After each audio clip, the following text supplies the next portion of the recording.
करते हैं आज का लेक्चर स्टार्ट। आज हमने समझना है रिकॉर्ड टैब सेक्शन।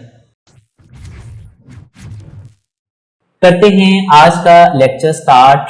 आज जो हमने समझना है वो नंबर सेक्शन के अंदर इसके मोर ऑप्शंस के अंदर ये ऑप्शंस हैं। इनमें सबसे पहले आता है नो स्पेसिफिक फॉर्मेट। समझने के लिए हम यहाँ रॉ डाटा ले लेते हैं। इक्वल, रेंट, बिटवीन, टैब का बटन, 1 कोमा, मजीद जितनी भी रकम बड़ी लेना चाहे आप ले सकते हैं। एक बार इंटर सिलेक्शन करें, कंट्रोल सी, जहाँ तक चाहिए एरिया सेलेक्ट करें, कंट्रोल डी। जो एरिया मैंने सेलेक्ट किया है मुझे डॉलर का निशान चाहिए, इसमें मुझे परसेंटेज चाहिए, इसमें मुझे कोमास लगा कर देने हैं, इसमें मुझे ज़्यादा डेसिमल चाहिए और इसमें मुझे थोड़े से कम डेसिमल चाहिए। अब जिसमें जो भी फॉर्मेटिंग मैंने अप्लाई किए है आप इनको देख ही सकते हैं। कैसे, अगर आप सिलेक्शन करते हैं तो इसका नाम आ जाता है कि इसमें अकाउंटिंग लगी है, इसमें परसेंटेज लगी है, इसमें भी अकाउंटिंग है और इसमें हमारे पास नंबर फॉर्मेट है, उसमें हमारा नंबर फॉर्मेट है। जबकि मुझे सारी की सारी फॉर्मेटिंग हटानी है।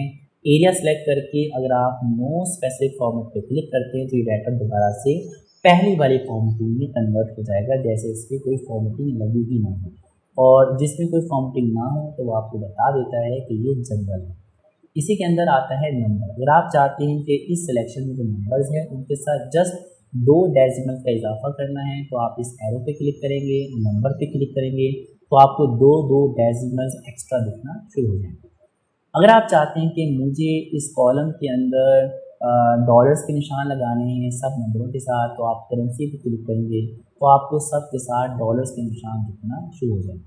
और अगर आप चाहते हैं कि मुझे इस सिलेक्शन के अंदर भी डॉलर्स के निशान चाहिए तो एक और हमारे पास टूल है जिसका नाम है अकाउंटिंग। दिखने में दोनों सेम लग रहे हैं। अकाउंटिंग पे क्लिक करेंगे तो यहाँ भी मुझे डॉलर्स के निशान दिखाना शुरू कर देगा। अब दोनों में क्या फ़र्क है ज़रा देखते हैं। इसको हम कर लेते हैं जूम। हम आते हैं selection, view and zoom to selection. मैंने यहाँ टाइप किया 1, इंटर, 11, 111 एंड टाटा 1। सेम यहाँ टाइप किया 1, इंटर, 11, इंटर, 111 एंड टाटा 1। और जब आप किसी भी सेल को सिलेक्ट करेंगे तो उसका टूल का नाम बताएगा ज़रूर कि करेंसी है। करेंसी में इसने क्या किया, हर नंबर के साथ जो करेंसी का आइकन है वो नंबर के साथ कनेक्टेड है। और अगर हम बात करें अकाउंटिंग की तो उसमें नंबर के साथ जो डॉलर का निशान है वो एक साइड पे है और सीक्वेंस के साथ आ रहा है। तो दोनों की अपनी एक सलाहियत है। अगर सेल की विड्थ छोटी है, जैसे ये सेल की विड्थ छोटी है तो उस सिचुएशन के मुताबिक अकाउंटिंग सबसे बेस्ट है। लेकिन अगर आपकी जो विड्थ है वो बड़ी है तो उस हिसाब से आपको यूज़ करना चाहिए करेंसी। और अगर कभी इस तरह के निशान आपको दिखना शुरू हो जाएं तो आप यहाँ डबल क्लिक करेंगे कॉलम के, तो जो भी डाटा आपको प्रॉपर नहीं दिख रहा था वो प्रॉपर दिखना शुरू हो जाएगा। अगर मैं यहाँ एक एरिया सेलेक्ट करूँ तो एरिया सेलेक्ट करके कर दूँ मर्ज, और ये भी एक एरिया है, सेलेक्ट करके मर्ज कर देते हैं। दोनों को सिलेक्ट करके हम लगा देते हैं बॉर्डर। अगर मैं एरिया सेलेक्ट करके यहाँ करता हूँ करेंसी और नीचे वाला एरिया सेलेक्ट करके हम करते हैं अकाउंटिंग, दोनों में सेम रकमें लिखते हैं। हमने टाइप कर दिया 5000 एंड यहाँ में टाइप कर दिया 5000। तो देखिए ये जो अकाउंटिंग है यहाँ ये बुरी लग रही है, जबकि यहाँ अकाउंटिंग की लुक अच्छी दिख रही है। और अगर आप हम यहाँ की बात करें तो ये प्रोफेशनल लुक यहाँ नहीं दिख रही है करेंसी के, लेकिन इस सिचुएशन के मुताबिक हमें करेंसी का फॉर्मेट अच्छा दिख रहा है। तो हमें एक आइडिया हो गया कि कब हमें करेंसी लेनी चाहिए और कब हमें अकाउंटिंग लेनी चाहिए। नेक्स्ट हमारे पास आता है शॉर्ट डेट।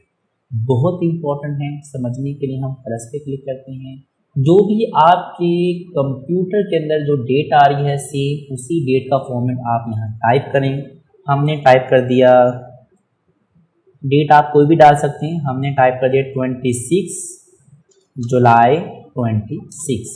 तो मेरे पास ये डेट का फॉर्मेट आ चुका है जो मेरे इस वक्त करंट सिस्टम में था। आपके सिस्टम में जो डेट का फॉर्मेट हो आप भी वही टाइप कर लीजिएगा।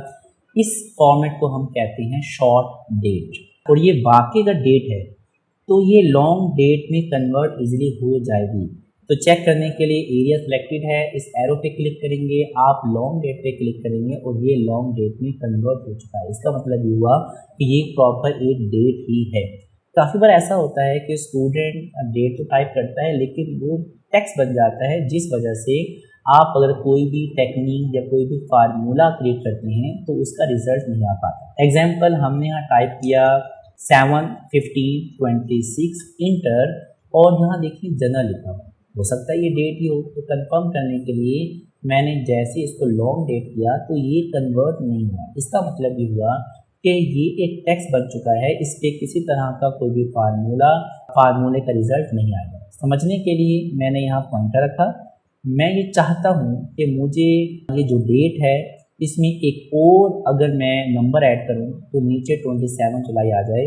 तो आप इक्वल का बटन टाइप करें, ऊपर वाले सेल में जो भी रकम है उसको सिलेक्ट करें, प्लस का बटन दबाएं एंड आप टाइप करें 1।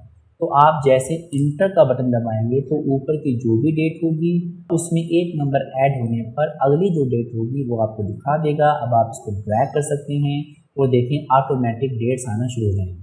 अगर आपको कुछ इस तरह के हैशेस दिखें तो समझ जाएं कि सेल छोटा है, डेट की विड्थ बड़ी है, तो आप वो बी के दरमियान डबल क्लिक करेंगे तो इसकी विड्थ में इजाफा हो जाएगा।